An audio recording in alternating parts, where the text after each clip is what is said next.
Ուրեմն ես նշեցի դեղորայքի ծավալը, այստեղ մենք ունենք արդեն 6 ամիսների ընթացքում շուրջ 2.6 միլիոն դուրս գրված դեղատոմս եւ հունվար ամսվա հետ համեմատած այդ թիվը աճել է շուրջ 3 անգամ։ Մենք հունիս ամսին արդեն ունենք 172,000 շահառու, որոնք օգտվել են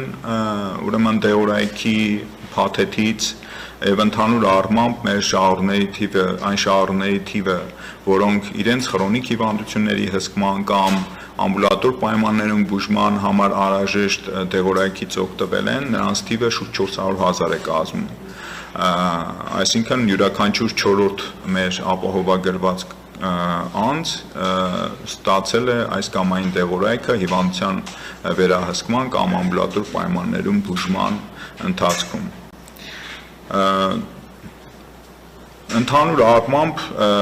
մեր փաթեթում առկա է շուրջ 1340 անվանում դեղ, որոնցից փաստացի դուրս են գրվել 1160 անվանումը եւ մեր ուրեմն մեր մեկ ապահովագրվածի ծախսով հաշվով ծախսը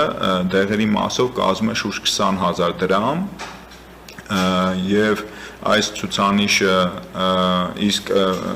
մեկ դեպքի հաշվով միջին ծախսը կազմում է 4126 դրամ, այսինքն մենք դեղորայքի փաթեթի մասով նույնպես ունենք որոշակի ծախսերի կայունացում եւ քանի որ դեղորայքը նաեւ հատկացվում է եռամսյակներով, հա, եւ բժիշկները կարող են քրոնիկ ուրեմն հիվանդների համար դեղորայքը դուրս գրել 3 ամսվա կտրվածքով, հետեւաբար նաեւ մեր մոտ այս ցուցանիշները յուրաքանչյուր եռամսյակի սկզբնական ամիսների համար հունվարից սկսած որոշակի այսպես պիկեր են գրանցում, հա, բայց ընդհանուր առմամբ մեր մոտ դեղորայքի ծախսը շուրջ 14.5 միլիարդ դրամ է կազմել եւ այս ցուցանիշը ամսական միջինում 3 միլիարդ դրամի չափով ցուցանիշը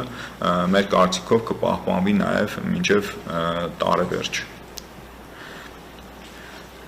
Ամենաշատ նշանակվող դեղերը եւ ամենաշատ փոխհատուցված, այսպես ասենք, դեղերի խմբերում առաջատարը, ինչպես եւ սպասելի էր սիրտանոթային